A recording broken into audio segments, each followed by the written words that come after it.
Mi hijo me ordenó que mañana tengo que despertar a las 5 de la mañana para hacerle el café a mi nuera porque según él soy la suegra y esa es mi obligación.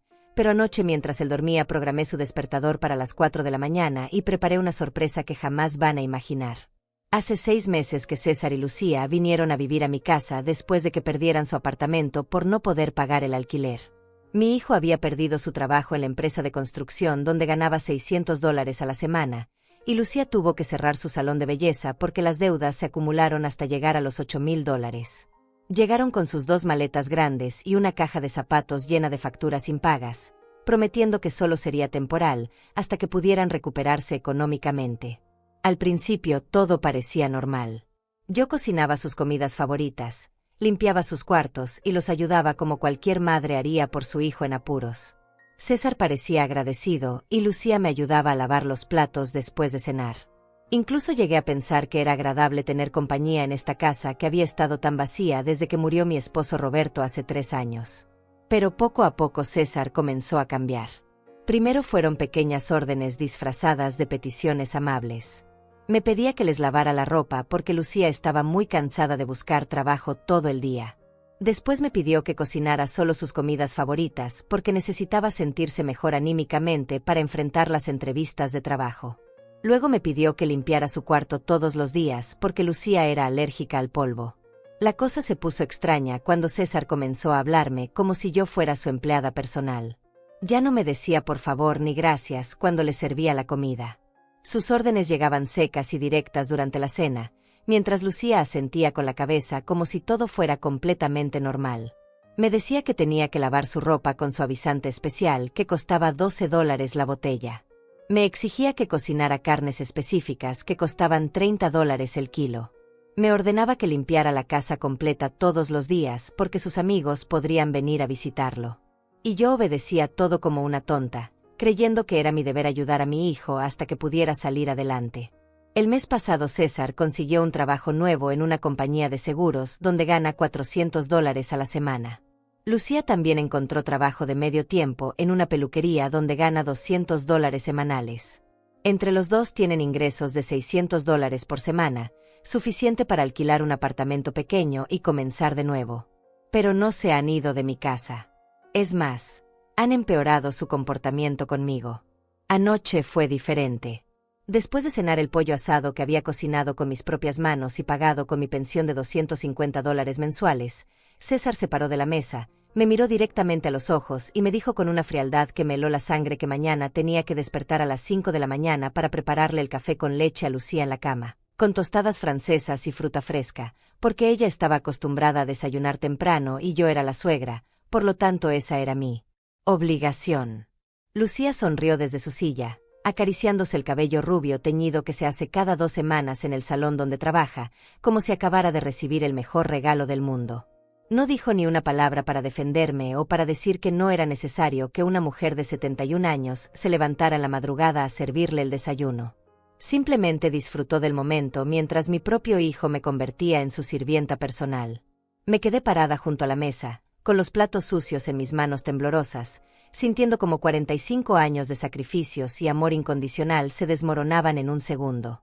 Durante décadas trabajé doble turno en la fábrica de ropa, levantándome a las 5 de la mañana y regresando a casa a las 9 de la noche, para pagarle los estudios técnicos a César que costaron $3,000. Vendí las joyas de oro que me había regalado mi esposo Roberto en nuestro aniversario de bodas para comprarle su primera motocicleta de $2,500. Hipotequé esta casa que había pagado con 20 años de trabajo honesto para prestarle $8,000 cuando quiso poner su propio negocio de reparación de motores que después quebró por su irresponsabilidad y falta de compromiso. Y ahora él estaba ahí parado, en mi propia casa, en la sala donde había crecido jugando con sus carritos de juguete, ordenándome que me convirtiera en la empleada doméstica gratuita de su esposa. Esa noche no pude dormir. Me quedé despierta hasta las 3 de la mañana, pensando en cada momento que me trajo hasta aquí. Recordé cuando César tenía 8 años y se enfermó de neumonía, cómo gasté todos mis ahorros de $400 en medicinas y consultas médicas privadas porque en el hospital público la atención era muy lenta. Recordé cuando cumplió 18 años y me dijo que cuando fuera grande me iba a cuidar y me iba a dar todo lo que yo merecía por ser la mejor madre del mundo. Recordé cuando se casó con Lucía hace 5 años y prometió en su discurso frente a todos los invitados que siempre honraría y respetaría a su madre porque todo lo que tenía se lo debía a mí. Todas esas promesas ahora parecían mentiras crueles diseñadas para manipular mi corazón de madre. A las 3:30 de la mañana tomé una decisión que cambiaría todo para siempre. Me levanté de mi cama, caminé silenciosamente por el pasillo donde colgaban las fotos de César desde bebé hasta su graduación, y entré a su cuarto sin hacer ruido. César dormía profundamente, con esa respiración pesada que siempre tuvo desde niño cuando tenía pesadillas. Tomé su teléfono de la mesita de noche, programé su alarma para las 4 de la mañana y escribí una nota que decía: «Hora de hacer el café para tu esposa como un marido de verdad». Pero eso no fue todo. Regresé a mi cuarto y saqué de mi cómoda una libreta vieja donde había anotado meticulosamente todos los gastos que había hecho por él durante los últimos 20 años. Cada préstamo, cada favor, cada dólar que gasté salvándolo de sus problemas económicos y sus irresponsabilidades. El total era de $47,000 que nunca me había devuelto ni mencionado. Mañana César va a despertar a las 4 de la mañana y va a entender que ya no soy su empleada personal. Va a despertar y se va a encontrar con la factura detallada de todo lo que le he dado durante su vida adulta. Y después va a recibir la sorpresa que he estado preparando en secreto durante estas últimas semanas. Una sorpresa que va a cambiar las reglas de este juego para siempre. Porque ya decidí que no voy a ser el capacho de nadie más, ni siquiera de mi propio hijo que lleva mi apellido. Cuando César tenía 5 años y se enfermó de bronquitis, vendí mi anillo de compromiso de oro blanco por $200 para pagar las medicinas que el seguro médico no cubría, y esa fue la primera de 1000 veces que sacrifiqué algo mío para darle todo a él. Ahora, mientras espero que suene su alarma a las 4 de la mañana, me doy cuenta de que cada uno de esos sacrificios me trajo hasta este momento de humillación en mi propia casa. Roberto y yo compramos esta casa en 1985, cuando costaba $15,000, y la pagamos en 20 años con sacrificios enormes. Él trabajaba en la construcción ganando $200 a la semana y yo trabajaba en la fábrica textil ganando 150. Vivíamos con $350 mensuales, pagando la hipoteca de $200 y sobreviviendo con el resto. Cuando nació César en 1987, convertimos el cuarto de herramientas en su habitación, pintándola de verde porque no teníamos dinero para comprar papel tapiz. Los primeros años fueron los más difíciles. César era un bebé enfermizo que se resfriaba constantemente. Las visitas al médico costaban $40 cada una, y las medicinas llegaban a costar $60 mensuales. Roberto trabajaba horas extras los fines de semana para conseguir dinero extra, y yo dejé de comprarme ropa nueva durante 3 años para poder pagar todo lo que César necesitaba. Cuando César cumplió 10 años, Roberto tuvo un accidente en la obra y estuvo sin trabajar durante 4 meses. Yo trabajé turnos dobles en la fábrica, desde las 5 de la mañana hasta las 10 de la noche, ganando $400 semanales. César quedaba solo en casa después de la escuela, y cuando llegaba a casa a las 11 de la noche, siempre lo encontraba dormido en el sofá esperándome. Le dejaba la cena preparada en el refrigerador con una nota que decía cuánto lo amaba. Durante esos 4 meses vendí los aretes de perlas que Roberto me había regalado en nuestro primer aniversario, el reloj de mi padre que había heredado cuando murió, y hasta la vajilla de porcelana que había sido de mi abuela. Todo para mantener la casa y que César no sintiera que le faltaba nada. Nunca le dije que estábamos pasando por problemas económicos porque quería proteger su infancia. Cuando César llegó a la adolescencia, las cosas se pusieron más caras.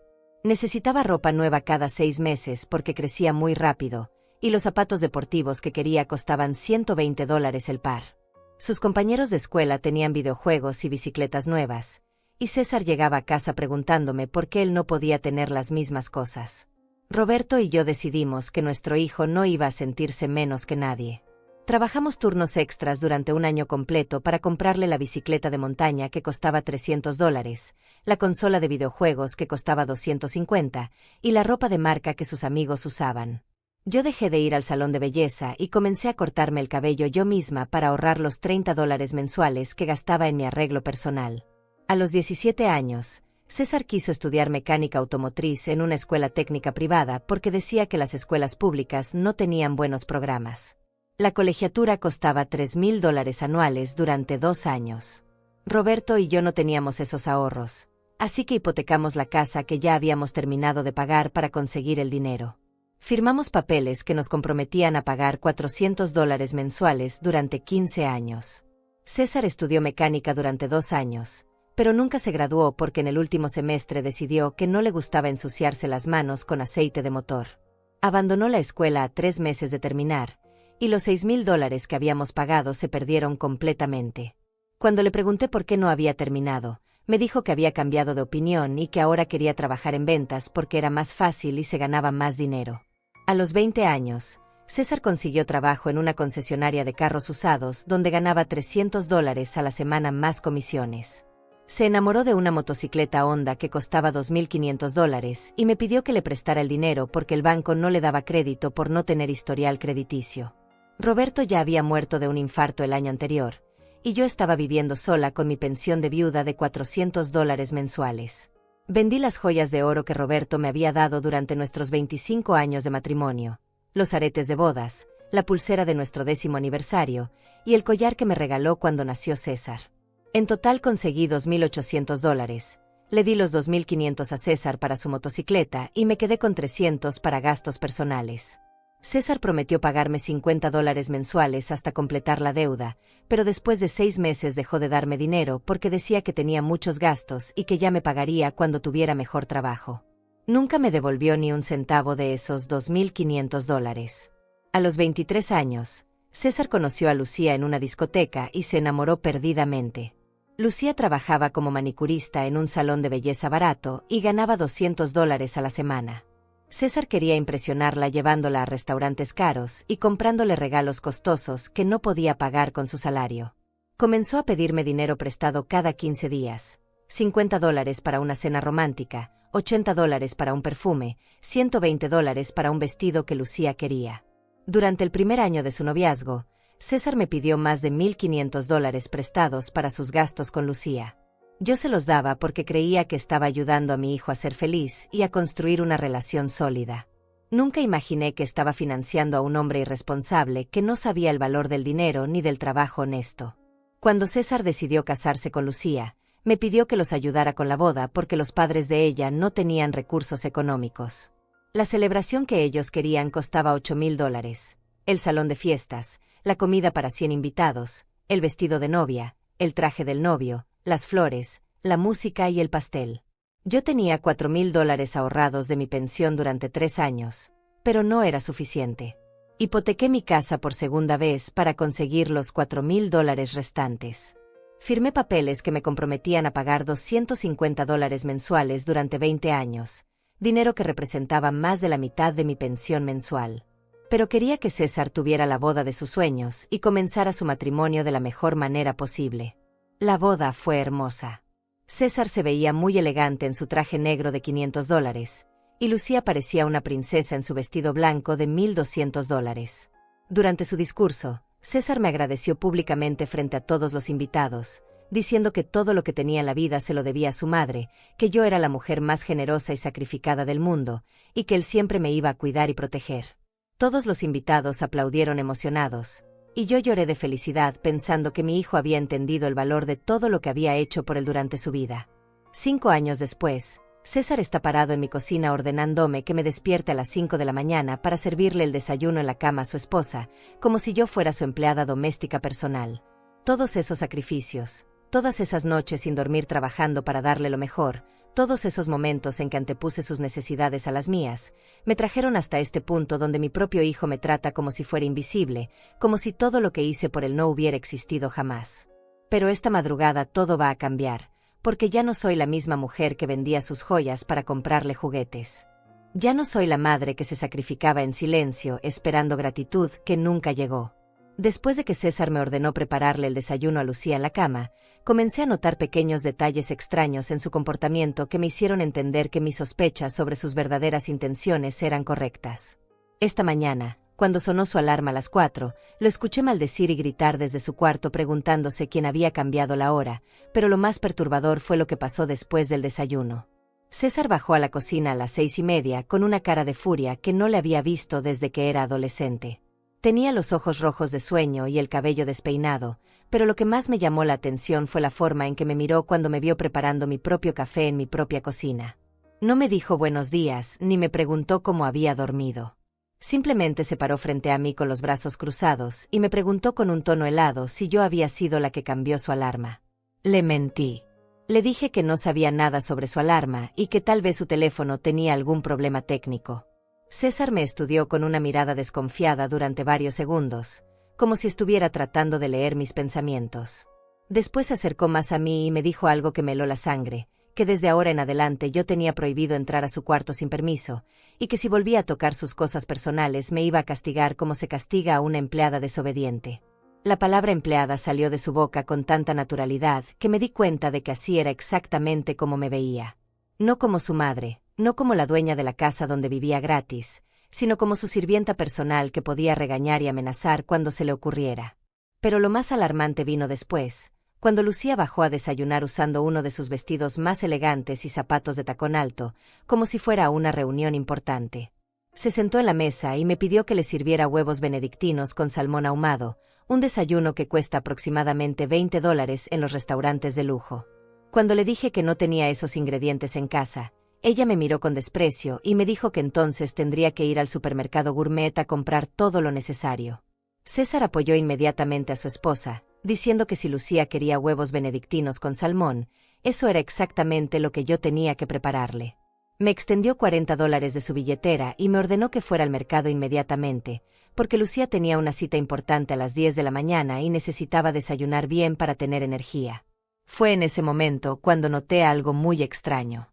Lucía llevaba puestas unas joyas que nunca le había visto antes, unos aretes de diamantes pequeños y una pulsera de oro rosa que parecían caros. Cuando le pregunté si eran nuevos, ella sonrió de manera misteriosa y me dijo que César se los había regalado la semana pasada para celebrar su nuevo trabajo. Pero yo sabía que César ganaba $400 a la semana en su trabajo de seguros, y después de pagar sus gastos personales como gasolina, comida y entretenimiento, no le quedaba dinero suficiente para comprar joyas que probablemente costaban más de $500. Además, Lucía había comenzado a trabajar de medio tiempo hace solo un mes, y su salario de $200 semanales apenas la alcanzaba para sus gastos de transporte y almuerzo. Mientras caminaba hacia el supermercado con los $40 en mi bolso, comencé a atar cabos sobre situaciones extrañas que habían estado pasando en mi casa durante las últimas semanas.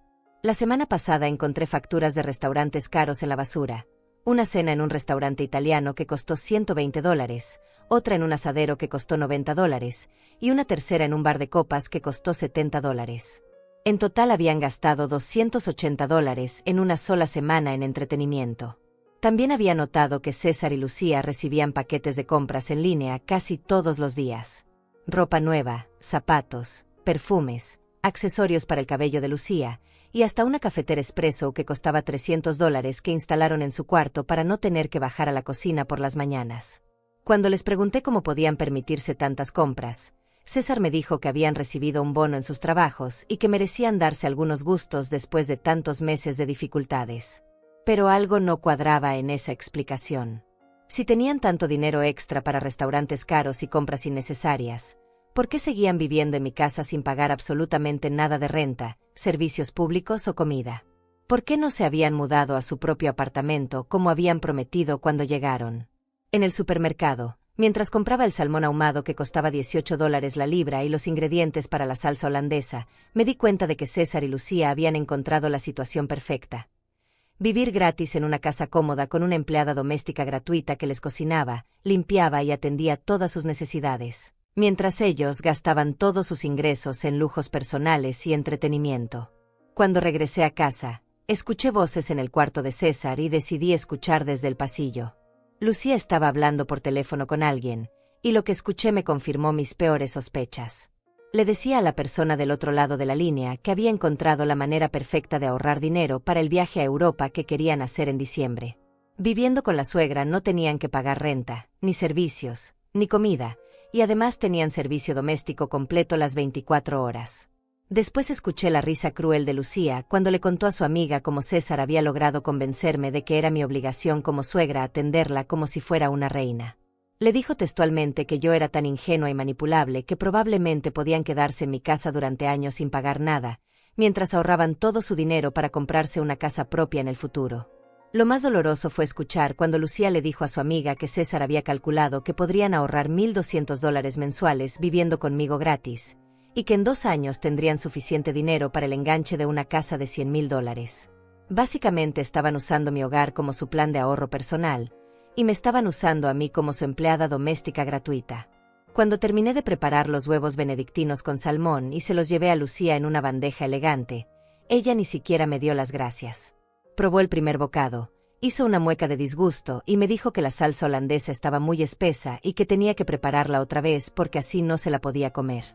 César, que estaba sentado en la cama revisando su teléfono, levantó la vista y me dijo que más me valía aprender a cocinar como es debido porque Lucía tenía un paladar muy refinado y no podía comer comida mal preparada. Me ordenó que regresara a la cocina y hiciera otra salsa, y que esta vez no regresara hasta que estuviera perfecta. Bajé a la cocina con la bandeja en mis manos temblorosas, sintiendo como la humillación me quemaba por dentro como ácido. Mientras preparaba la segunda salsa holandesa, entendí con claridad total que César y Lucía no tenían ninguna intención de mudarse de mi casa. Habían convertido mi hogar en su hotel personal con servicio completo gratuito, y me habían convertido a mí en su sirvienta particular. Pero lo que ellos no sabían era que durante esas 2 horas que tardé en ir al supermercado y preparar su desayuno gourmet, yo había tomado una decisión que cambiaría todo. Ya no iba a seguir siendo la víctima silenciosa de su plan egoísta y cruel. Esa tarde, cuando César y Lucía salieron de la casa para sus trabajos respectivos, saqué mi libreta de teléfonos y busqué el número de Hortensia Aranda, mi antigua vecina que se había mudado al centro de la ciudad el año pasado. Hortensia había sido mi confidente durante los años más difíciles después de la muerte de Roberto, y sabía que era la única persona que me diría la verdad sin endulzar las palabras. Era hora de pedir ayuda y consejos, porque sola no iba a poder enfrentar esta situación que se había vuelto más grande que mi capacidad de tolerancia. Llamé a Hortensia Aranda esa tarde mientras César y Lucía estaban en sus trabajos, y lo que me dijo por teléfono me abrió los ojos de una manera que jamás imaginé posible. Hortensia había pasado por una situación similar con su hijo mayor hace 5 años, y me contó detalles que me hicieron entender que yo no era la única madre que había sido convertida en empleada doméstica gratuita por sus propios hijos. Hortensia me explicó que cuando los hijos adultos regresan a vivir con sus madres después de fracasos económicos, muchas veces desarrollan una mentalidad de que merecen ser atendidos como si fueran huéspedes de hotel, especialmente si la madre es viuda y vive sola. Me dijo que había visto casos donde los hijos llegaban al extremo de cobrarles renta a sus propias madres por vivir en las casas que ellas mismas habían pagado durante décadas. Cuando le conté sobre la orden de levantarme a las 5 de la mañana para hacerle el café a Lucía, Hortensia se quedó en silencio durante varios segundos. Después me dijo algo que me golpeó como un martillo, que eso no era el comportamiento de un hijo que está pasando por dificultades temporales, sino de un manipulador que había encontrado la manera perfecta de vivir sin responsabilidades mientras explota emocionalmente a su madre. Hortensia me sugirió que comenzara a documentar todo lo que estaba pasando en mi casa.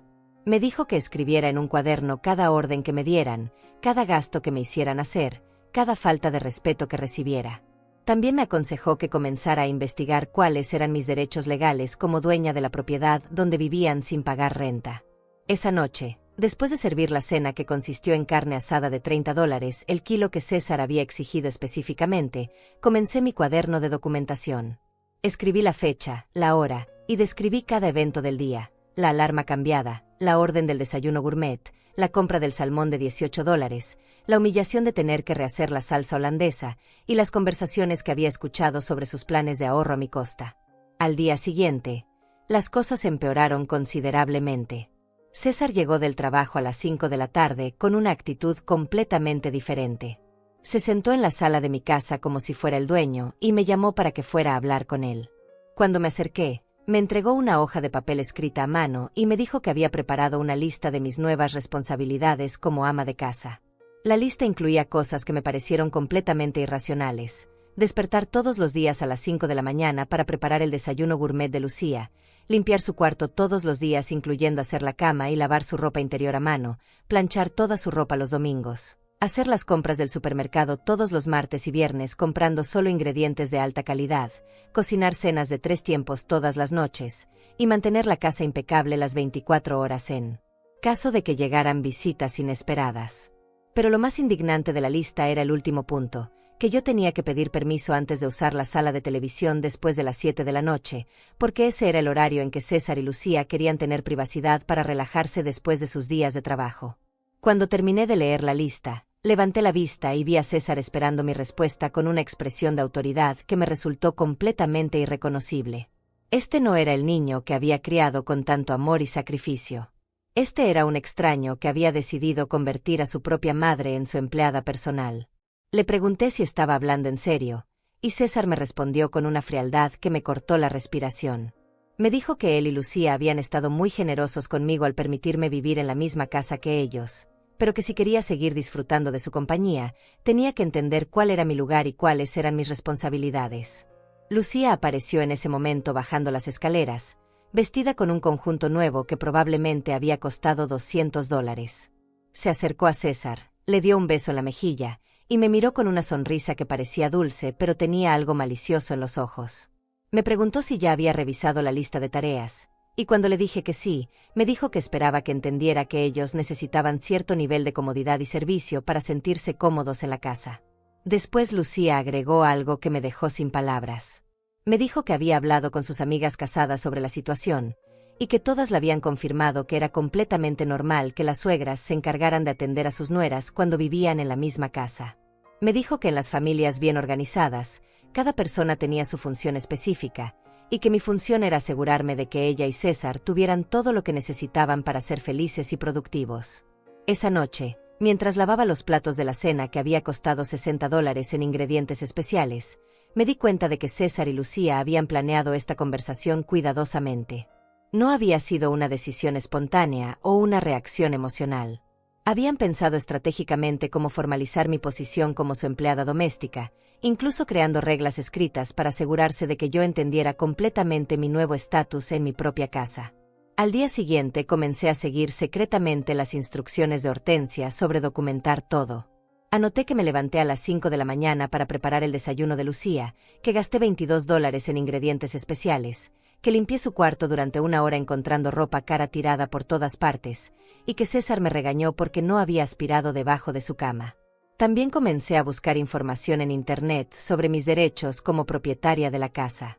Descubrí que en nuestro estado, cuando personas adultas viven en una propiedad sin pagar renta y sin contrato formal, técnicamente son considerados ocupantes sin derecho legal, y el propietario puede pedirles que se vayan con 30 días de aviso previo.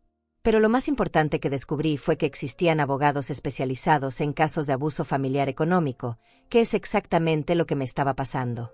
Encontré el número de teléfono de una oficina legal que ofrecía consultas gratuitas para personas mayores en situaciones de explotación doméstica. El viernes de esa semana, Lucía me pidió que organizara una cena especial para 6 personas porque iba a invitar a sus amigas para mostrarles la casa. Me dijo que quería servir una cena de 4 tiempos con vino importado, y que calculaba que los ingredientes costarían aproximadamente $150. Me entregó el dinero y me dijo que esperaba que la comida estuviera al nivel de un restaurante elegante. Mientras compraba los ingredientes caros que Lucía había exigido, me di cuenta de que esta cena no era realmente para impresionar a sus amigas con la comida. Era para impresionarlas con el hecho de que tenía una suegra que la atendía como sirvienta personal. Lucía quería mostrar su nuevo estatus social donde no tenía que cocinar, limpiar o preocuparse por las tareas domésticas porque su suegra se encargaba de todo. Esa noche, mientras servía la cena elegante que había tardado 6 horas en preparar, escuché cómo Lucía les contaba a sus amigas lo cómoda que era su nueva vida. Les dijo que había tenido mucha suerte de casarse con un hombre cuya madre entendía la importancia de mantener a la familia unida y feliz. Las amigas de Lucía la felicitaron por haber encontrado una situación tan conveniente, y una de ellas comentó que ojalá su propia suegra fuera tan servicial y comprensiva. Después de que las amigas se fueron, César me llamó a la sala y me dijo que había estado muy orgulloso de cómo había atendido a las invitadas de Lucía. Me dijo que finalmente estaba entendiendo cuál era mi papel en la familia, y que si seguía comportándome de esa manera, todos podríamos vivir en armonía durante mucho tiempo. Esa frase durante mucho tiempo me confirmó lo que ya había comenzado a sospechar. César y Lucía no tenían absolutamente ninguna intención de mudarse de mi casa. Habían encontrado la situación perfecta y planeaban mantenerla indefinidamente. Esa noche, después de lavar todos los platos finos y limpiar la cocina que había quedado como zona de guerra, me senté en mi cama con el cuaderno de documentación y escribí todo lo que había observado durante la cena. También anoté los comentarios que había escuchado y las expresiones de satisfacción en las caras de César y Lucía. Pero lo más importante que escribí fue mi decisión final, que el lunes siguiente iba a llamar al abogado especializado en abuso familiar económico para programar una consulta gratuita. Ya había soportado suficiente humillación y explotación en mi propia casa. Era hora de buscar ayuda legal profesional para recuperar mi dignidad y mi hogar. El lunes por la mañana, después de servir el desayuno gourmet que ya se había vuelto una rutina humillante, llamé al bufete de abogados que había encontrado en internet y programé una cita para esa misma tarde. Pero antes de que pudiera salir de casa, recibí una visita completamente inesperada que cambiaría todo. Hortensia Aranda apareció en mi puerta con una expresión grave en el rostro y una carpeta manila bajo el brazo. Hortensia me dijo que había estado pensando en nuestra conversación telefónica toda la semana y que había decidido investigar por su cuenta algunas cosas sobre César y Lucía. Me pidió que nos sentáramos en la cocina porque tenía información muy importante que compartir conmigo, información que yo necesitaba conocer antes de tomar cualquier decisión legal. Lo primero que me mostró Hortensia fue una serie de fotografías impresas que había tomado con su teléfono desde su carro el fin de semana anterior. En las fotos se veía claramente a César y Lucía saliendo de un concesionario de carros de lujo el sábado por la tarde. En una de las fotografías, César estaba firmando papeles junto a un carro deportivo rojo que definitivamente costaba más de $20,000. Hortensia me explicó que había decidido seguirlos discretamente el sábado para ver en qué gastaban su dinero, y lo que había descubierto la había dejado completamente indignada. No solo habían comprado el carro deportivo, sino que después habían ido a un centro comercial de lujo donde César le había comprado a Lucía un anillo de compromiso nuevo que costaba $3,000, según la información que Hortensia había conseguido preguntando discretamente la joyería. Pero eso no era todo. Hortensia había hablado con Carmen Gallás, una antigua compañera de trabajo de la fábrica textil que ahora trabajaba en el banco donde César había pedido el préstamo para el carro. Carmen le había contado que César había mentido en su solicitud de crédito, declarando que vivía en una casa propia libre de hipoteca valuada en $80,000, y que no tenía gastos de renta ni servicios públicos porque era propietario de la vivienda. Básicamente, César había usado mi casa y mi situación económica como garantía para conseguir crédito bancario, sin mi conocimiento ni mi autorización. Había presentado documentos donde aparecía como si fuera el dueño de mi propiedad, y había calculado sus ingresos disponibles basándose en el hecho de que vivía completamente gratis gracias a mí. Hortensia me mostró entonces una copia del reporte crediticio de César que Carmen había conseguido de manera extraoficial. El reporte mostraba que en los últimos 6 meses, César había solicitado y obtenido 4 tarjetas de crédito diferentes con límites totales de $15,000, y que había mentido en todas las aplicaciones sobre su situación de vivienda. Lo más alarmante era que César había usado mi dirección como su domicilio permanente en todos los documentos oficiales, pero había declarado que era el propietario de la casa. Esto significaba que si él no podía pagar sus deudas, los bancos y las compañías de tarjetas de crédito podrían venir legalmente contra mi propiedad para recuperar el dinero. Después Hortensia me entregó una serie de recibos que había encontrado en la basura del callejón detrás de mi casa cuando había venido a visitarme la semana anterior. Los recibos mostraban compras extravagantes que César y Lucía habían hecho en los últimos 2 meses. $500 en un spa de lujo para Lucía, $300 en ropa de marca para César, $250 en una cena romántica para celebrar su aniversario de bodas, y hasta $180 en una sesión de fotografías profesionales que habían tomado para actualizar sus redes sociales. En total, los recibos sumaban más de $2,000 en gastos de lujo durante los últimos 2 meses.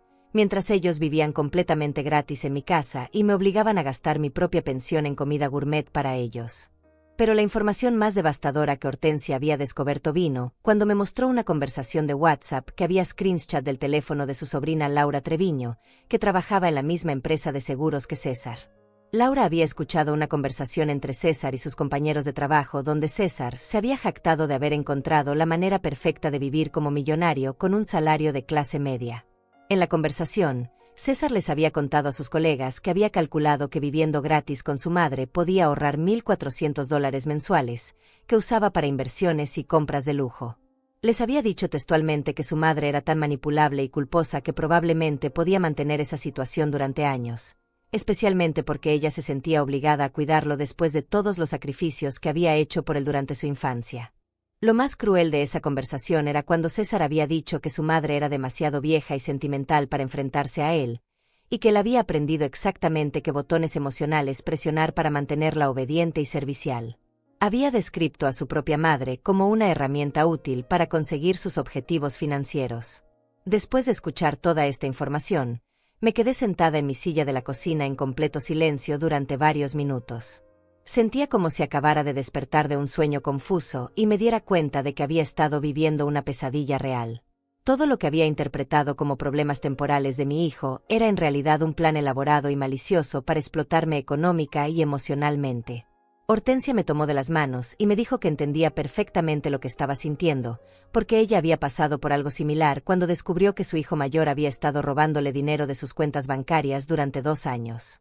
Me dijo que lo más difícil de estas situaciones es aceptar que los hijos a los que habíamos criado con tanto amor pueden volverse capaces de lastimarnos tan profundamente. Pero después Hortensia me dijo algo que me dio fuerza, que yo tenía más poder del que creía para cambiar esta situación. Me explicó que como propietaria legal de la casa, yo tenía el derecho absoluto de pedirles que se fueran, independientemente de que fueran mi familia. Me dijo que el amor de madre no significaba aceptar el abuso, y que protegerme a mí misma no era egoísmo sino supervivencia. Hortensia me acompañó esa tarde a la cita con el abogado. El licenciado Alfredo Muñoz me recibió en su oficina con mucha amabilidad y me explicó detalladamente cuáles eran mis opciones legales. Me confirmó que César había cometido fraude bancario al usar mi propiedad como garantía sin mi autorización, y que yo podía presentar cargos criminales contra él si quería. Pero el abogado también me ofreció una solución más directa y menos traumática, un proceso formal de desalojo que me permitiría recuperar mi casa en 30 días sin tener que involucrar a la policía ni crear un escándalo público. Me explicó que el proceso costaría $400 en honorarios legales, y que él personalmente se encargaría de entregar todas las notificaciones oficiales. Cuando regresé a casa esa tarde, César y Lucía estaban en la sala viendo televisión y comiendo pizza que habían ordenado sin preguntarme si yo quería cenar algo diferente. Me trataron como si fuera invisible cuando entré, y César ni siquiera levantó la vista de la televisión cuando pasé junto a él. Esa noche, después de que ellos se fueron a dormir, me senté en mi mesa de la cocina con todos los documentos que el abogado me había dado para revisar. Eran papeles que oficialmente iniciarían el proceso de desalojo contra mi propio hijo, algo que nunca había imaginado que tendría que hacer en mi vida. Pero mientras leía los documentos legales, me di cuenta de que ya no sentía tristeza ni culpa. Lo que sentía era una determinación fría y clara. César había tomado la decisión de convertirme en su víctima, y ahora yo estaba tomando la decisión de dejar de serlo. Al día siguiente, mientras César y Lucía estaban en sus trabajos gastando el dinero que ahorraban gracias a mi hospitalidad gratuita, fui al banco y retiré $400 de mi cuenta de ahorros. Después regresé a la oficina del licenciado Alfredo Muñoz y firmé todos los papeles necesarios para iniciar el proceso de desalojo. El abogado me aseguró que los documentos serían entregados a César y Lucía el viernes por la tarde, y que tendrían exactamente 30 días para abandonar mi propiedad. También me explicó que durante esos 30 días, ellos no podían tomar represalias contra mí ni dañar la propiedad, porque eso constituiría un delito adicional. Esa noche cené sola en mi cocina por primera vez en 6 meses, y fue la cena más tranquila y satisfactoria que había tenido en mucho tiempo. Los días que siguieron después de firmar los papeles de desalojo fueron los más extraños de mi vida, porque por primera vez en 6 meses tuve que actuar como si nada hubiera cambiado mientras esperaba que llegara el viernes para que César y Lucía recibieran la notificación legal. Durante esos días desarrollé una calma interior que nunca había sentido antes, como si finalmente hubiera encontrado mi propia voz después de años de silencio. El martes por la mañana, cuando César me despertó gritando desde su cuarto que había olvidado prepararle el café con leche a Lucía a las 5 de la mañana, simplemente me levanté, fui a la cocina y preparé el desayuno sin decir una palabra. Pero mientras servía la leche y tostaba el pan francés que Lucía había exigido específicamente, me sentía completamente diferente. Ya no era la madre desesperada tratando de complacer a su hijo ingrato. Era una mujer que había tomado el control de su situación y estaba ejecutando un plan. Lucía bajó a desayunar esa mañana con un vestido nuevo de color verde que probablemente había costado $150, y unos zapatos de tacón que reconocí como una marca cara que había visto en las revistas. Se sentó en mi mesa como si fuera una reina esperando ser servida, y me pidió que le agregara miel orgánica a su yogurt griego, porque había leído en una revista que era mejor para la digestión. Cuando le serví el desayuno en la bandeja de plata que había sido de mi madre, Lucía probó el café y puso una expresión de disgusto. Me dijo que estaba demasiado fuerte y que tenía que preparar una nueva taza porque ella no podía tomar café amargo.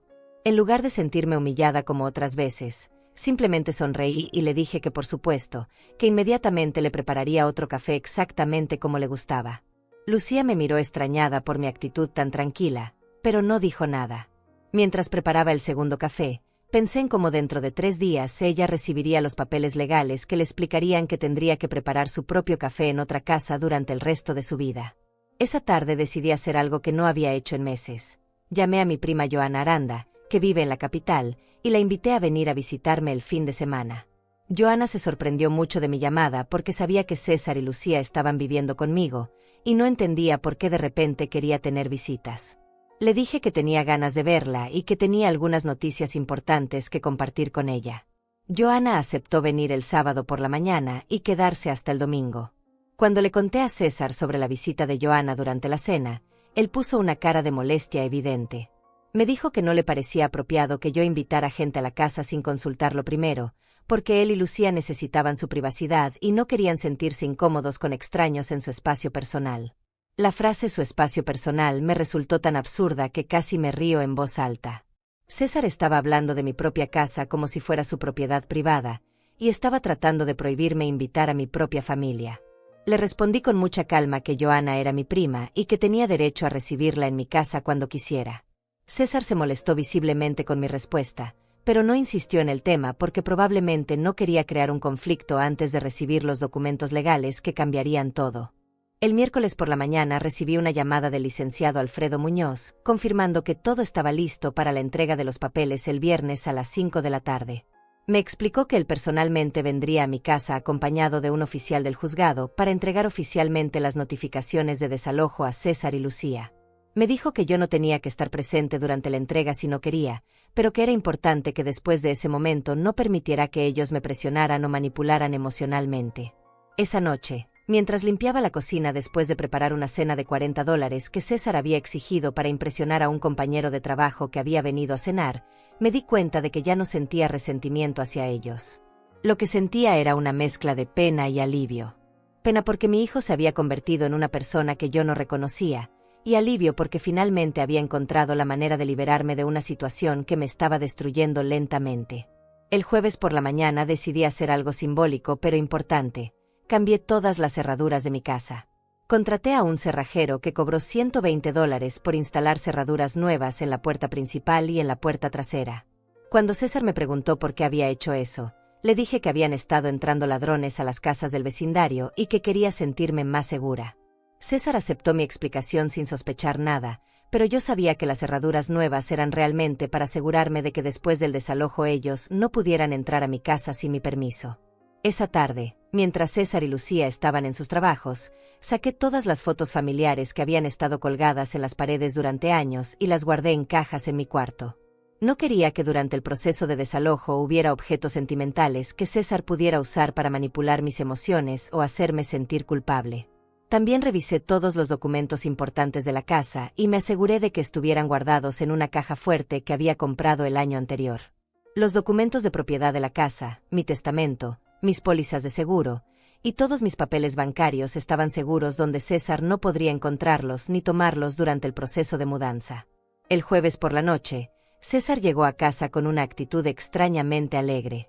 Durante la cena me contó que él y Lucía habían estado pensando en quedarse a vivir conmigo de manera permanente, porque habían descubierto que la vida familiar era mucho más cómoda y económica que vivir solos. Me dijo que habían calculado que podrían ahorrar suficiente dinero en 2 años para comprar su propia casa, y que mientras tanto todos podríamos seguir viviendo juntos en armonía. Lucía apoyó entusiastamente el plan de César, agregando que había llegado a sentirse muy cómoda en mi casa y que realmente disfrutaba tener una suegra tan atenta y servicial. Me dijo que sus amigas estaban muy envidiosas de su situación, porque muy pocas mujeres casadas tenían la suerte de tener una suegra que las tratara como reinas. Mientras escuchaba sus planes para convertir mi explotación en una situación permanente, mantuve una expresión neutral y simplemente asentí cuando esperaban que respondiera. Internamente me sentía completamente tranquila, porque sabía que en menos de 24 horas esos planes se desmoronarían completamente. Después de la cena, César me entregó una lista nueva de tareas domésticas que había preparado para optimizar la organización de la casa. La lista incluía horarios específicos para cada actividad: limpieza profunda los lunes, compras del supermercado los martes, lavandería los miércoles, limpieza de ventanas los jueves y preparación de comidas especiales los viernes. También había agregado nuevas responsabilidades como limpiar sus carros una vez por semana y mantener el jardín perfectamente podado. Tomé la lista, la leí completamente, y le dije a César que era muy detallada y que la estudiaría cuidadosamente. Él sonrió satisfecho, pensando que había logrado formalizar completamente mi posición como su empleada doméstica permanente. Esa noche, antes de irme a dormir, me senté en mi cama y leí los documentos legales que el abogado me había dado para repasar antes de la entrega oficial. Los papeles explicaban claramente que César y Lucía tenían 30 días para abandonar la propiedad, y que durante ese tiempo no podían llevarse ningún objeto que no fuera estrictamente personal. También especificaban que cualquier intento de intimidación o represalia contra mí constituiría una violación adicional de la ley. Me dormí esa noche con una sensación de paz que no había sentido en meses. Mañana a las 5 de la tarde, la pesadilla que había sido mi vida durante los últimos 6 meses comenzaría oficialmente a terminar. El viernes por la mañana me levanté temprano y preparé el último desayuno gourmet que haría para Lucía. Mientras pelaba la fruta fresca y preparaba los huevos benedictinos que habían costado $25 en ingredientes, me despedí mentalmente de esa rutina humillante que había definido mis mañanas durante tanto tiempo. A las 3 de la tarde, recibí una llamada del licenciado Muñoz confirmando que él y el oficial del juzgado llegarían puntualmente a las 5. Me preguntó si me sentía preparada emocionalmente para lo que iba a pasar, y le respondí que nunca en mi vida había estado más preparada para algo. A las 5 en punto del viernes, cuando el timbre de mi casa sonó y vi al licenciado Alfredo Muñoz parado en mi puerta junto al oficial del juzgado, sentí una mezcla de nerviosismo y determinación que me recordó el día que firmé los papeles de divorcio de mi primer matrimonio hace 40 años. Pero esta vez no estaba terminando una relación por amor perdido, sino rescatando mi dignidad de las manos de mi propio hijo. César y Lucía estaban en la sala viendo televisión cuando escucharon el timbre. Lucía gritó desde el sofá preguntándome quién era, con ese tono imperioso que había adoptado para dirigirse a mí durante los últimos meses. Le respondí que eran visitas para mí, y que en un momento sabría de qué se trataba. Cuando abrí la puerta, el licenciado Muñoz me saludó profesionalmente y me preguntó si César Méndez y Lucía Pilarés se encontraban en la casa. Le confirmé que sí, y él me pidió que los llamara para que vinieran a la puerta porque tenía documentos oficiales que entregarles personalmente. César apareció primero, caminando con esa actitud casual que tenía cuando pensaba que todo estaba bajo su control. Cuando vio al abogado y al oficial del juzgado, su expresión cambió inmediatamente. Se acercó a la puerta con una cara de confusión y me preguntó qué estaba pasando. Le dije simplemente que estas personas tenían algo importante que decirle. El licenciado Muñoz se presentó oficialmente y le entregó a César el sobremanila con los documentos de desalojo. Le explicó que tenía 30 días calendario para abandonar la propiedad junto con todas sus pertenencias, y que si no cumplía voluntariamente con la orden, se procedería con un desalojo forzoso que incluiría la intervención de la policía. César tomó el sobre con las manos temblorosas y lo abrió inmediatamente. Mientras leía los documentos, su cara pasó de la confusión al shock, y después a una furia que nunca le había visto en toda su vida. Levantó la vista hacia mí y me gritó preguntándome si yo era la responsable de esto. Le respondí con mucha calma que sí, que había contratado al abogado para recuperar mi casa. En ese momento Lucía apareció corriendo desde la sala, preguntando qué estaba pasando y por qué César estaba gritando. Cuando César le mostró los papeles legales, Lucía se puso completamente histérica. Comenzó a gritar que esto tenía que ser un error, que yo no podía echarlos de la casa porque ellos eran familia, y que seguramente alguien había cometido una equivocación legal. El oficial del juzgado le explicó pacientemente a Lucía que no había ningún error, que los documentos habían sido procesados correctamente por el sistema judicial, y que como ocupantes sin contrato de alquiler ni derechos legales sobre la propiedad, estaban obligados a cumplir con la orden de desalojo. César me miró con una expresión que mezclaba incredulidad y traición. Me preguntó cómo yo podía hacerle esto a mi propio hijo, después de todo lo que él había hecho por mí. La ironía de esa pregunta me resultó tan absurda que casi me río. Le respondí que precisamente por ser mi hijo esperaba que me tratara con respeto en mi propia casa, y que él había decidido convertirme en su empleada doméstica gratuita. Lucía interrumpió gritando que yo era una vieja malagradecida, que ellos habían sido muy generosos al hacerme compañía en mi casa vacía, y que sin ellos yo estaría completamente sola y deprimida. Me dijo que debería estar agradecida de que hubieran decidido quedarse conmigo en lugar de mudarme a un asilo de ancianos donde pertenecía. Esa amenaza sobre el asilo de ancianos me confirmó que Hortensia había tenido razón sobre las intenciones a largo plazo de César y Lucía. No solo querían explotarme como empleada doméstica, sino que también habían considerado la posibilidad de deshacerse de mí completamente cuando ya no les fuera útil. César trató de cambiar de estrategia y adoptar un tono más emocional. Me dijo que entendía que tal vez habían cometido algunos errores en la convivencia, pero que esos problemas se podían resolver hablando como familia civilizada. Me suplicó que cancelara el proceso legal y que les diera otra oportunidad para demostrar que podían vivir juntos en armonía. Le respondí que ya habían tenido 6 meses de oportunidades, y que habían elegido convertir cada día en una humillación para mí. Le dije que un hijo que obliga a su madre de 71 años a despertarse a las 5 de la mañana para servirle el desayuno en la cama a su esposa no merece otra oportunidad. El licenciado Muñoz les explicó que tenían derecho a buscar asesoría legal si querían disputar la orden, pero que como ocupantes sin derechos contractuales sobre la propiedad, tenían muy pocas opciones legales disponibles. También les recordó que cualquier daño a la propiedad durante los próximos 30 días constituiría un delito criminal adicional. Después de que el abogado y el oficial se fueron, César y Lucía se quedaron parados en la sala con los documentos en las manos, como si no pudieran procesar completamente lo que había pasado. Durante varios minutos no dijeron nada, simplemente se miraban entre ellos con expresiones de shock y confusión. Finalmente César rompió el silencio. Me dijo que yo había cometido el error más grande de mi vida, que después de esto él nunca me iba a perdonar, y que cuando estuviera vieja y enferma no podría contar con él para nada. Me amenazó con que no volvería a ver a mis futuros nietos, y que le contaría a toda la familia lo cruel y egoísta que había sido conmigo. Lucía agregó que yo me iba a arrepentir de esta decisión cuando me diera cuenta de lo sola que iba a estar sin ellos. Me dijo que había destruido mi propia familia por ser una vieja amargada que no sabía apreciar a las personas que la querían. Sus amenazas e insultos me dolieron, pero no me hicieron dudar de mi decisión. Les respondí que prefería estar sola y en paz que acompañada y humillada. Les dije que un hijo que amenaza a su madre con quitarle a sus nietos como castigo por defender su dignidad estaba demostrando exactamente por qué había tomado la decisión correcta. Esa noche, César y Lucía se encerraron en su cuarto y estuvieron hablando en voz baja durante horas. Ocasionalmente escuchaba gritos y discusiones, pero no podía entender las palabras específicas. A las 11 de la noche, César salió del cuarto y vino a la cocina donde yo estaba leyendo un libro. Se sentó frente a mí y adoptó una actitud completamente diferente.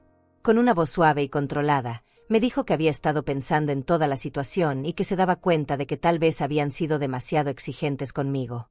Me pidió perdón por haber sido insensible a mis sentimientos, y me prometió que si yo cancelaba el desalojo, ellos cambiarían completamente su comportamiento.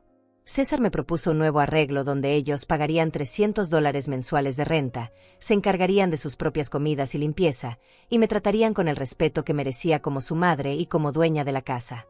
Me dijo que habían aprendido una lección muy importante sobre la gratitud y la consideración familiar. Le dije que apreciaba sus disculpas, pero que ya era demasiado tarde para negociaciones. Le expliqué que su comportamiento durante los últimos 6 meses me había mostrado quién era realmente, y que las disculpas de último minuto no podían borrar meses de humillación deliberada. César insistió durante más de 1 hora, alternando entre súplicas emocionales y promesas de cambio radical.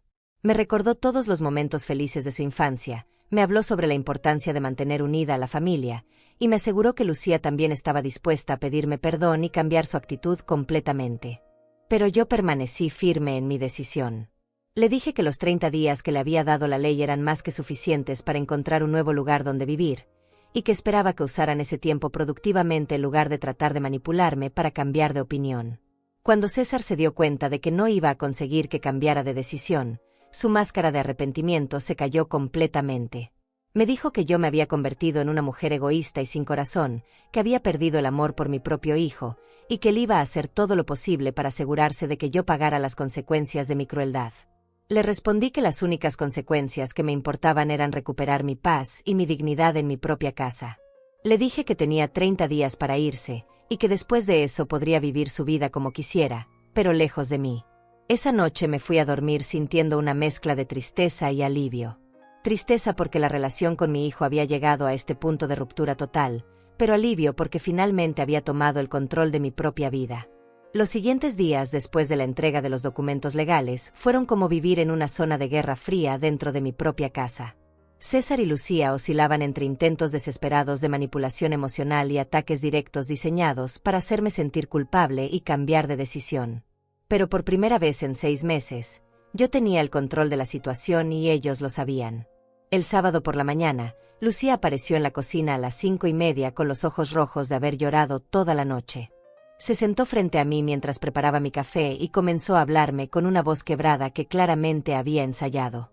Me dijo que había estado pensando en toda la situación y que se daba cuenta de que tal vez había sido demasiado exigente conmigo durante los últimos meses.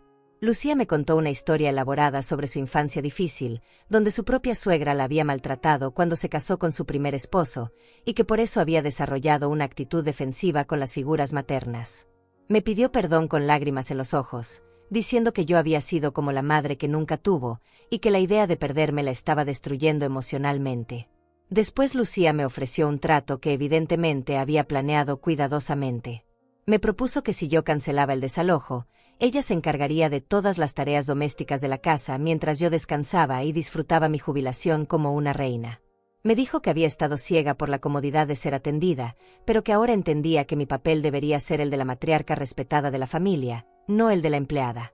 Mientras escuchaba su actuación cuidadosamente preparada, mantuve una expresión neutral y dejé que terminara completamente su discurso. Cuando finalizó, le respondí con mucha calma que apreciaba sus disculpas, pero que ya había tomado una decisión final sobre mi vida y mi hogar. Le dije que tenía 26 días restantes para encontrar un nuevo lugar donde vivir, y que sugería que usara ese tiempo de manera productiva. La máscara de arrepentimiento de Lucía se desplomó inmediatamente. Se paró de la mesa con una furia que ya no trató de disimular y me gritó que yo era una vieja rencorosa que no sabía perdonar. Me dijo que había desperdiciado la oportunidad de tener una familia unida, y que cuando estuviera sola y abandonada no podría culpar a nadie más que a mí misma. Esa tarde, César probó una estrategia diferente. Llegó a casa con una botella de vino de $50 y flores que probablemente habían costado otros 30. Me dijo que quería cocinar una cena especial para nosotros 3, como una manera de celebrar los buenos momentos que habíamos compartido como familia. Me pidió que me sentara en la sala mientras él y Lucía preparaban una comida que demostraría lo mucho que me valoraban. Durante 2 horas, César y Lucía trabajaron en la cocina preparando una cena elaborada que incluyó carne importada, vegetales orgánicos, y un postre que habían comprado en una pastelería cara. La cena les había costado probablemente más de $120, dinero que habían gastado específicamente para impresionarme y hacerme cambiar de opinión. Cuando me sirvieron la cena en mi mejor vajilla de porcelana, César hizo un brindis emocional donde habló sobre la importancia de la familia y el perdón. Me dijo que había reflexionado profundamente sobre sus errores, y que estaba dispuesto a hacer cualquier sacrificio necesario para reparar nuestra relación. Me aseguró que había aprendido a valorar todo lo que yo había hecho por él durante su vida, y que nunca más me faltaría el respeto. Lucía agregó que ella también había aprendido una lección valiosa sobre la gratitud y el respeto hacia los mayores.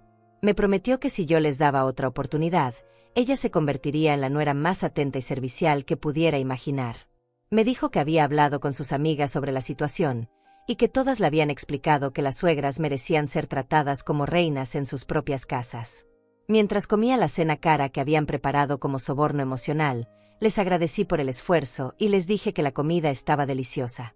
Pero también les confirmé que mi decisión seguía siendo la misma, y que ninguna cena especial iba a cambiar el hecho de que tenían que irse de mi casa en 25 días. La frustración de César fue evidente cuando se dio cuenta de que su estrategia de reconciliación no había funcionado. Se levantó de la mesa bruscamente y me preguntó qué era exactamente lo que yo quería de ellos. Le respondí simplemente que quería que respetaran mi decisión y que se fueran de mi casa cuando terminara el plazo legal. El domingo por la mañana, mi prima Joana llegó como habíamos planeado. Cuando vio la tensión obvia en la casa y las caras largas de César y Lucía, inmediatamente entendió que algo importante había pasado. Durante el almuerzo, mientras César y Lucía estaban en su cuarto hablando en voz baja, le conté a Joana toda la historia de los últimos 6 meses y las decisiones que había tomado. Joana me escuchó sin interrumpir, y cuando terminé mi relato me tomó de las manos y me dijo que estaba muy orgullosa de mí por haber encontrado el valor para defenderme. Me contó que ella había pasado por una situación similar con su hija menor hace 3 años, y que tomar decisiones difíciles sobre la familia a veces era la única manera de preservar la dignidad personal. Esa tarde, César intentó involucrar a Joanna en sus esfuerzos de manipulación. Le pidió que hablara conmigo para hacerme entender lo importante que era mantener unida a la familia, especialmente considerando que yo era una mujer mayor que necesitaba el apoyo de sus hijos. César le dijo a Joanna que él había cometido algunos errores menores, pero que el desalojo era una reacción exagerada que iba a destruir nuestra relación para siempre. Joanna escuchó pacientemente los argumentos de César, pero después le respondió que como prima de su madre, ella había observado durante años cómo Ofelia había sacrificado todo por su bienestar. Le dijo que un hijo adulto que convierte a su madre en empleada doméstica gratuita no merece comprensión ni segunda oportunidades, y que él debería estar agradecido de que Ofelia le había dado 30 días en lugar de echarlo inmediatamente. El lunes por la mañana, César cambió completamente su estrategia y adoptó una actitud de víctima. Durante el desayuno me dijo que había hablado con algunos familiares sobre la situación, y que todos estaban muy decepcionados de mi comportamiento. Me contó que su tío Arturo Gallás había dicho que las madres modernas se habían vuelto demasiado egoístas, y que en los tiempos de antes las familias se mantenían unidas sin importar las dificultades. Después César me informó que había llamado a mi hermana que vive en otro estado para contarle lo que estaba pasando. Según él, mi hermana estaba muy preocupada por mi estabilidad mental y había sugerido que tal vez yo necesitaba ayuda psicológica para lidiar con la soledad de la viudez. César me dijo que varios familiares estaban considerando venir a visitarme para hacerme una intervención familiar. Esa manipulación usando a otros familiares me molestó más que todas las anteriores, porque César estaba tratando de crear una narrativa donde yo era la villana irracional y él era la víctima inocente. Le dije muy claramente que podía llamar a quien quisiera, pero que ningún familiar iba a cambiar mi decisión porque ninguno de ellos había vivido en mi casa durante los últimos 6 meses siendo tratado como empleado doméstico. El martes César adoptó una estrategia de intimidación económica. Me dijo que había estado investigando los costos de vida para una mujer sola de mi edad, y que yo no tenía idea de lo cara que se había vuelto la vida. Me explicó que mi pensión de $400 mensuales no era suficiente para mantener una casa grande, especialmente considerando los costos de servicios públicos, mantenimiento, seguridad y comida. César me presentó una lista detallada de gastos mensuales que según él yo tendría que enfrentar sola: $200 de servicios públicos, $150 de comida, $100 de mantenimiento de la casa, y otros gastos varios que totalizaban más de $500 mensuales. Me dijo que matemáticamente era imposible que yo pudiera vivir sola sin ayuda financiera. Después me ofreció una propuesta que presentó como una solución económica beneficiosa para todos. Si yo cancelaba el desalojo, él y Lucía me pagarían $200 mensuales de renta, se encargarían de todos los gastos de servicios públicos, y compartirían los costos de comida y mantenimiento. Me dijo que desde el punto de vista financiero, era una decisión completamente irracional echarlos cuando ellos estaban dispuestos a contribuir económicamente. Le respondí que había vivido sola durante 3 años después de la muerte de mi esposo, y que había manejado perfectamente todos los gastos de la casa con mi pensión y mis ahorros. Le dije que la diferencia entre vivir sola y vivir con ellos no era económica sino emocional, y que prefería comer frijoles todos los días en paz que comer carne cara en un ambiente de humillación constante. El miércoles por la noche, Lucía hizo su último intento desesperado de manipulación. Vino a mi cuarto a las 11 de la noche con una cara de tristeza exagerada, y me dijo que tenía algo muy importante que confesarme. Se sentó en la orilla de mi cama y me contó que estaba embarazada de 6 semanas, y que había estado esperando el momento perfecto para darme la noticia. Lucía me dijo que había planeado anunciar el embarazo durante una cena especial el próximo mes, porque quería que yo fuera la primera en saber que iba a ser abuela. Me explicó que el bebé cambiaría todo, porque ahora no se trataba solo de César y ella, sino de mi futuro nieto que necesitaba crecer en un hogar estable rodeado de familia. Con lágrimas en los ojos, Lucía me suplicó que reconsiderara el desalojo por el bien del bebé. Me dijo que no soportaría la idea de criar a su hijo lejos de su abuela, y que todos los niños merecían tener una relación cercana con sus abuelos. Me prometió que si yo cancelaba el proceso legal, ella se aseguraría de que yo tuviera un papel central en la vida del bebé. Escuché toda su confesión emocional sin interrumpir, pero cuando terminó le dije que lamentaba que hubiera decidido usar un embarazo como herramienta de manipulación. Le expliqué que si realmente estaba embarazada, eso era una razón adicional para que ella y César encontraran su propio hogar donde pudieran criar a su hijo con independencia y responsabilidad. Le dije que un niño necesitaba padres que supieran vivir de manera autónoma, no padres que dependieran de explotar emocionalmente a una abuela para mantener su estilo de vida. Le aseguré que si el bebé existía, yo estaría feliz de conocerlo y amarlo, pero que eso sucedería en mi casa durante visitas programadas, no como resultado de chantaje emocional. Lucía se fue de mi cuarto esa noche con una expresión de derrota total, finalmente entendiendo que ninguna de sus estrategias iba a funcionar. El jueves por la mañana, César y Lucía comenzaron oficialmente a empacar sus pertenencias. Los escuchaba moverse por la casa recogiendo sus cosas con una energía frenética y resentida. Ocasionalmente escuchaba comentarios sarcásticos sobre lo injusta y cruel que había sido con ellos, pero ya no trataban de hablar directamente conmigo. Mientras ellos empacaban, yo me senté en mi cocina con una taza de café y por primera vez en 6 meses me sentí completamente en paz en mi propia casa. El día que César y Lucía finalmente se fueron de mi casa fue un sábado de marzo, exactamente 30 días después de que recibieron los documentos legales. Durante esas últimas 4 semanas habían empacado sus pertenencias con una lentitud deliberada, como si estuvieran esperando hasta el último momento que yo cambiara de opinión. Pero cuando llegó el día final, entendieron que mi decisión era definitiva e irreversible. Esa mañana me levanté a las 6, no porque alguien me hubiera ordenado hacerlo, sino porque quería ver el amanecer desde mi ventana sin la presión de tener que preparar el desayuno gourmet para personas que no me respetaban. Preparé mi propio café en mi propia cocina, me senté en mi mesa favorita, y por primera vez en 6 meses disfruté del silencio completo de mi hogar. A las 9 de la mañana, César y Lucía comenzaron a cargar sus pertenencias en el carro deportivo rojo que habían comprado con el dinero que ahorraron viviendo gratis en mi casa. Tenían tantas cosas acumuladas que tuvieron que hacer 3 viajes diferentes, cargando cajas, maletas, electrodomésticos y toda la ropa cara que habían comprado durante los meses que no pagaron renta ni servicios. Mientras ellos cargaban el carro, yo me quedé sentada en mi sala leyendo un libro, sin ofrecerme a ayudar ni despedirme emocionalmente. Habían tenido 30 días para prepararse para este momento, y yo había tenido 30 días para acostumbrarme a la idea de que mi relación con César había cambiado para siempre. Cuando César vino a devolverme las llaves de la casa, me miró con una mezcla de resentimiento y tristeza que ya no me afectaba emocionalmente. Me dijo que esperaba que yo estuviera feliz con mi decisión, porque a partir de ahora iba a tener toda la soledad del mundo para reflexionar sobre lo que había perdido. Me aseguró que él nunca me iba a perdonar por haber elegido mi comodidad personal por encima del bienestar de la familia. Le respondí que estaba completamente en paz con mi decisión, y que le deseaba lo mejor en su nueva vida independiente. Le dije que las puertas de mi casa siempre estarían abiertas para visitarme como mi hijo, pero que nunca más estarían abiertas para que me tratara como su empleada doméstica. Lucía se acercó entonces con las llaves de los cuartos y me entregó también una lista escrita a mano de todos los gastos que según ella yo les debía por mejoras que habían hecho en la casa.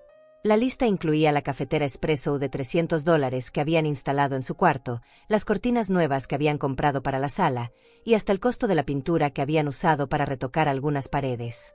Tomé la lista, la leí completa, y se la devolví diciéndole que todas esas mejoras las habían hecho sin mi autorización y para su propio beneficio, por lo tanto no tenía ninguna obligación de reembolsarles nada.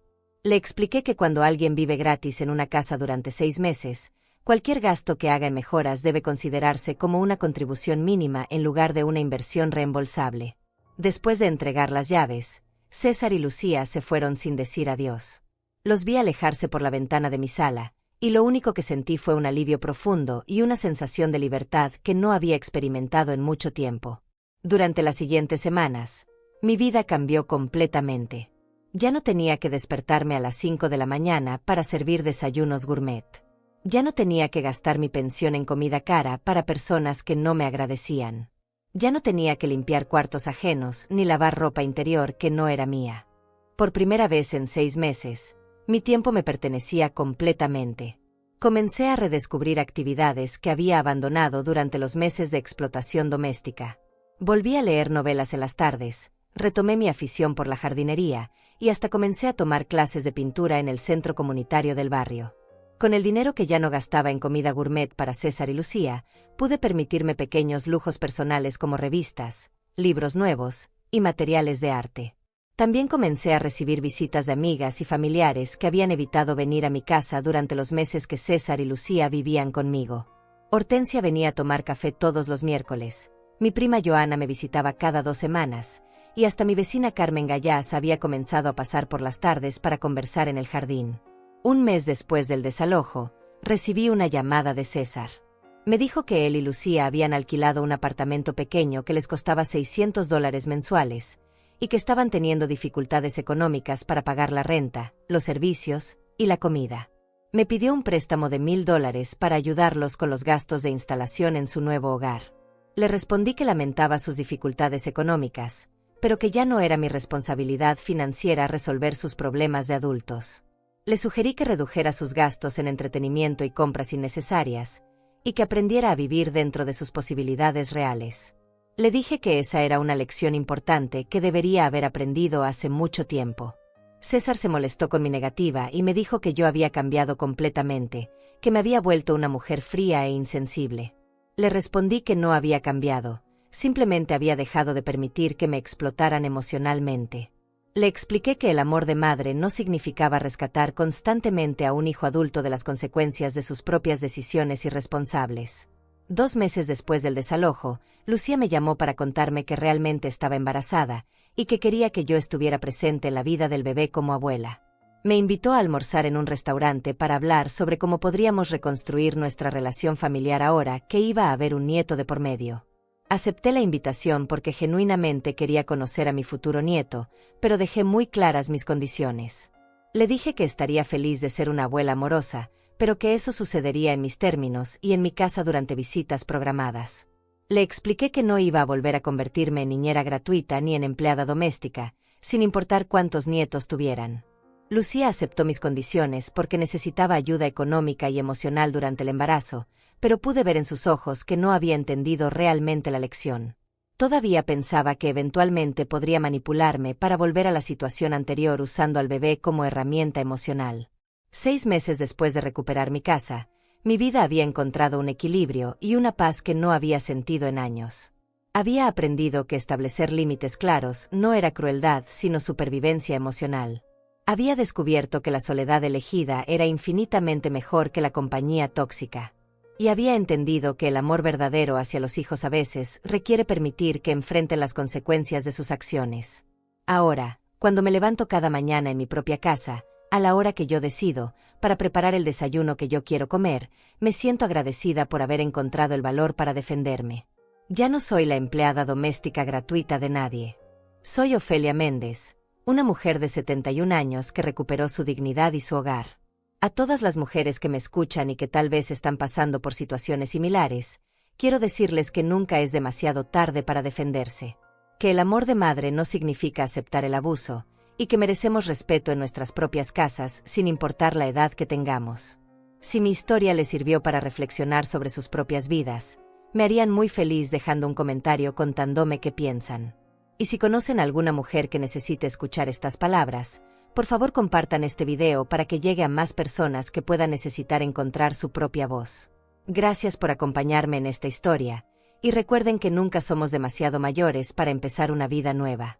Han pasado 2 años desde que César y Lucía se fueron de mi casa, y mientras escribo estas líneas en mi mesa de la cocina, rodeada del silencio cálido de mi hogar, me doy cuenta de que esa decisión difícil se convirtió en el regalo más grande que me he dado en toda mi vida.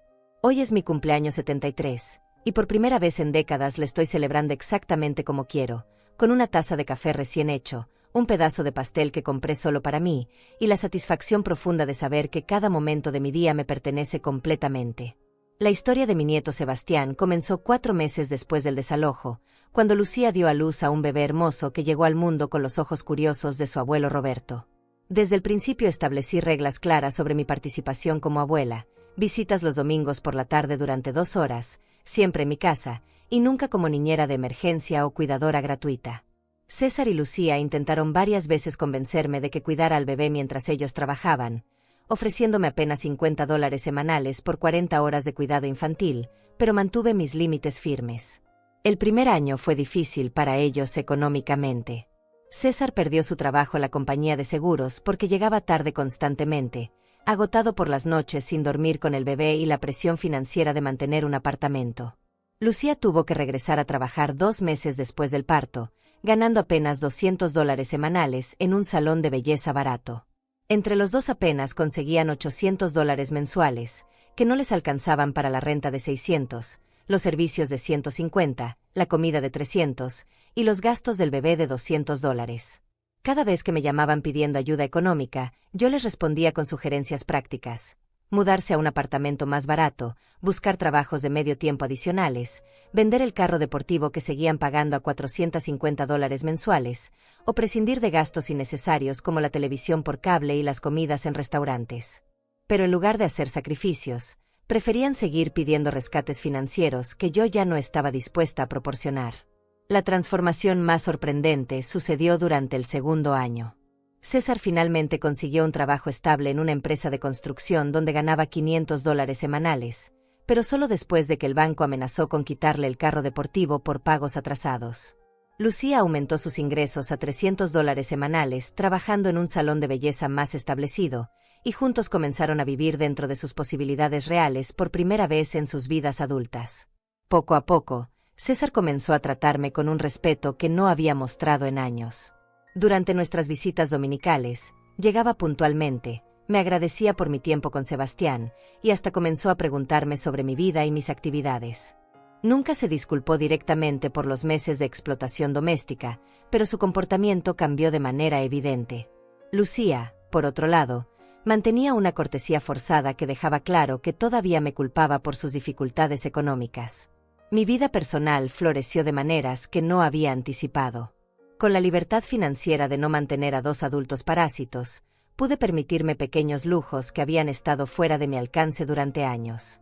Me inscribí en un gimnasio para personas mayores que costaba $30 mensuales, donde hice amigas maravillosas como Joana Muñoz, una viuda de 75 años que se convirtió en mi compañera de ejercicios y confidenta.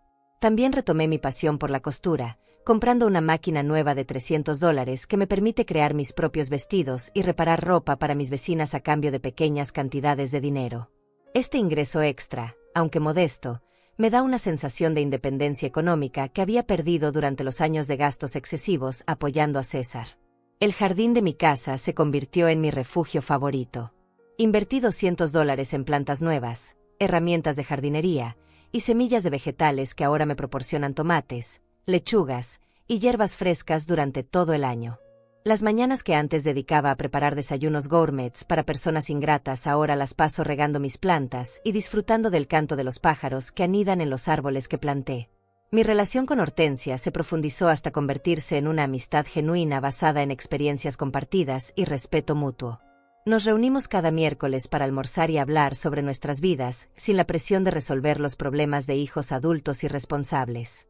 Hortensia me contó que su hijo mayor, después de ser expulsado de su casa hace 5 años, ahora tiene un negocio próspero de reparación de electrodomésticos y la visita regularmente con respeto y gratitud. Una de las sorpresas más gratificantes del último año fue reconectar con familiares que había perdido de vista durante los años caóticos de rescatar constantemente a César de sus problemas financieros. Mi prima Laura Aranda, que vive en la capital, comenzó a visitarme cada 3 meses, y descubrimos que compartimos una pasión por los libros de historia y las novelas de misterio. Durante sus visitas, exploramos museos locales, asistimos a conferencias en la biblioteca y disfrutamos de conversaciones intelectuales que me recuerdan lo inteligente y educada que soy cuando no estoy siendo tratada como empleada doméstica. El aspecto más liberador de mi nueva vida es la gestión de mi dinero. Mi pensión de $400 mensuales, que antes parecía insuficiente cuando mantenía a 3 personas, ahora me permite vivir cómodamente y hasta ahorrar $50 cada mes.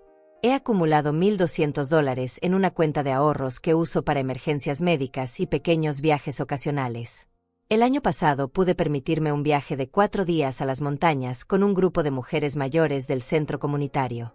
El viaje costó $250, incluyendo transporte, hotel y comidas, y fue la primera vez en décadas que gasté dinero en mi propio entretenimiento sin sentir culpa por no estar ahorrando para rescatar a César de su próxima crisis financiera. Mi salud física y mental mejoró notablemente durante estos 2 años.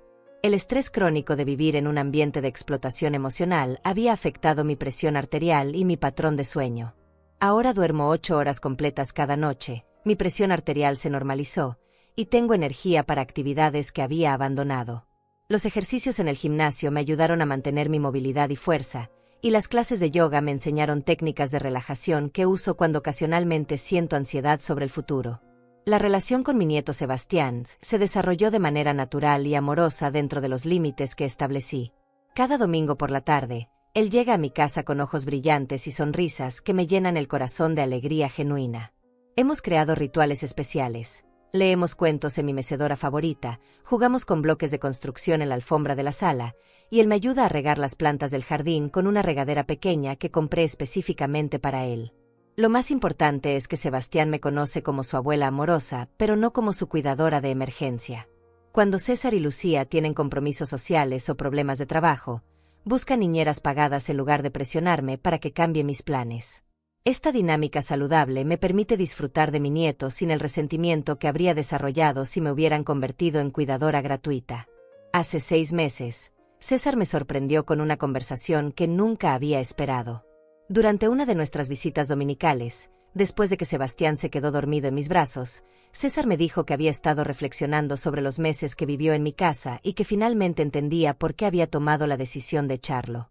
Me dijo que al enfrentar sus propias responsabilidades como padre y esposo, se había dado cuenta de lo injusto que había sido conmigo durante esos 6 meses.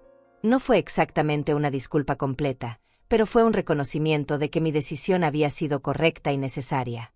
Me dijo que él y Lucía habían aprendido a valorar su independencia económica y que se sentían orgullosos de poder mantener a su familia sin depender de nadie más.